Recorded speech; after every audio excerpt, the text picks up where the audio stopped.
তামিম কিতা চলতেছে? হ্যাঁ কিতার ভর্তা বানাইতায়? বিলেম্বুর ভর্তা।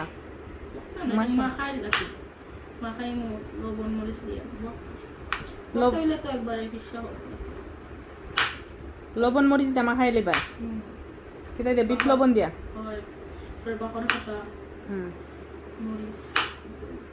রসুন দিবা নি? রসুনও দিবা?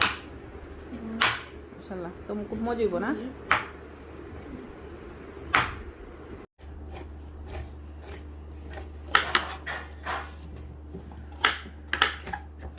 আমি এখন একলা একলা পারতেছে না, কারণ বিলেম্বু অনেক বেশি, আমরা সদস্যও বেশি, যার কারণে আমরা ফুফু বাই ফুট মিল্লা বিলেম্বুর ভর্তা বানাইতেছি। তারা দিন নামাজে করবো। আমার থেকে তো তামিমই বালা খাটতেছে আমার মনে হইতেছে। তামিম তো মাশাআল্লাহ খুব সুন্দর করে খাটতে পারে।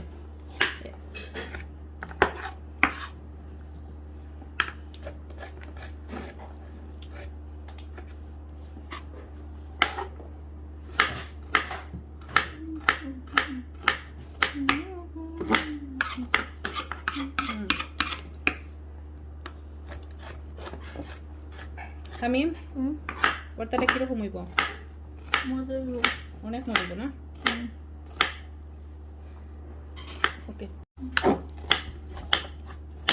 আমরা বিলেম্বু খাটা প্রায় শেষ।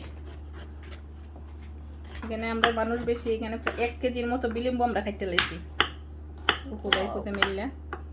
তারপরও সবার ওইব কিনা সন্দেহ আছে। দেখো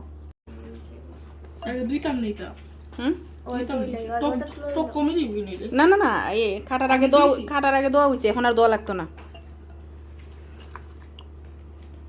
একটু মরিচের গুঁড়া দিলে হইব, কাঁচা মরিচ কম হইলেও সমস্যা নাই। আর বিট লবণ, ওই তোমরা আবার জাল লেগে যাইব গা। বিট লবণ ছাড়া নরমাল লবণ, বিট লবণ দিয়ে বেশি মজা লাগে। বিট লবণটা বেশি মজা, স্বাস্থ্যের লাগে খাওয়া। আজকে এটা ইয়া তামিমই মাখাই লিব। এখন খালি মাখাইও না, এখন আগে একটু ইয়া দিলাও, বিট লবণ দাও আমার কাছে, দাও আমি দিয়া দিই। ঠিক আছে। আর আচ্ছা যাই হোক, একটু মরিচের গুঁড়া দিলাই, একটু জাল ছাড়া তো আমরা আবার চলতো নাই। ঠিক আছে, ধনিয়া পাতাটা থাকলে আরো বেস্ট হইতো। ধনিয়া পাতাটা নাই আজকে।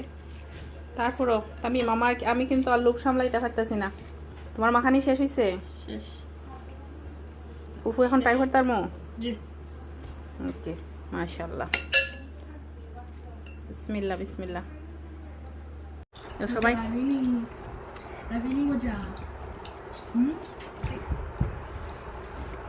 খাড়াহাড়ি